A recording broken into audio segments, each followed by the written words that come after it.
আপনার কেন্দ্রে আপনাকে আপনার এলাকার মানুষ ভালোবাসে। হ্যাঁ, সেটা তো ভোটে আমরা ওর জন্যই তো 5 বছর অন্তর ভোটের মুখোমুখি হই। কারণ 2.5 লক্ষ মানুষ, 2,65,000 ভোটার, তাদের 5 বছর অন্তর তাদের মতামত নেওয়া হয় যে আমরা আদৌ তাদের জন্য কিছু করতে পারলাম কি পারলাম না। মানুষের সেই গণতান্ত্রিক অধিকার আছে।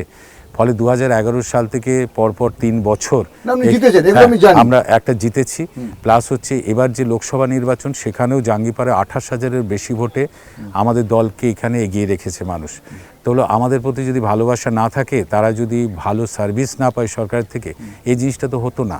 ফলে এই 26-এ দেখবেন ওটা আরও 30-40 হাজার ভোট বেশি পেয়ে আমরা এখান থেকে জয়ী হব। এবং প্রতিষ্ঠান বিরোধী হাওয়া নেই না, এখানে প্রতিষ্ঠান বিরোধী কোনো, এখানে তৃণমূলমুখী হাওয়া। ফলে তৃণমূল প্রতিদিন নতুন নতুনভাবে ডেভেলপমেন্ট নিয়ে মানুষের কাছে পৌঁছচ্ছে। প্রতিষ্ঠান বিরোধী কখন হাওয়া হয় জানেন? প্রতিষ্ঠান বিরোধী হাওয়া হয় তখনই যখন একটি সরকার তার ডেভেলপমেন্ট ক্ষেত্রে সে স্লথ হয়ে যায়, সে গতিহীন হয়ে যায়, তখন মানুষ বিকল্প খোঁজে। কিন্তু আজ 2011 সাল থেকে আজ পর্যন্ত মমতা বন্দ্যোপাধ্যায়, হ্যাঁ, আজ পর্যন্ত মমতা বন্দ্যোপাধ্যায় নতুন নতুন রকমের ডেভেলপমেন্ট এই বাংলার মানুষের জন্য দিয়ে চলেছেন। প্রতিষ্ঠান বিরোধী যে হাওয়া, যেটা সরকার বদলে দিতে পারে, সেই জায়গায় পৌঁছয়নি। আবার এখনও মমতা বন্দ্যোপাধ্যায় কেন্দ্রিক আছে।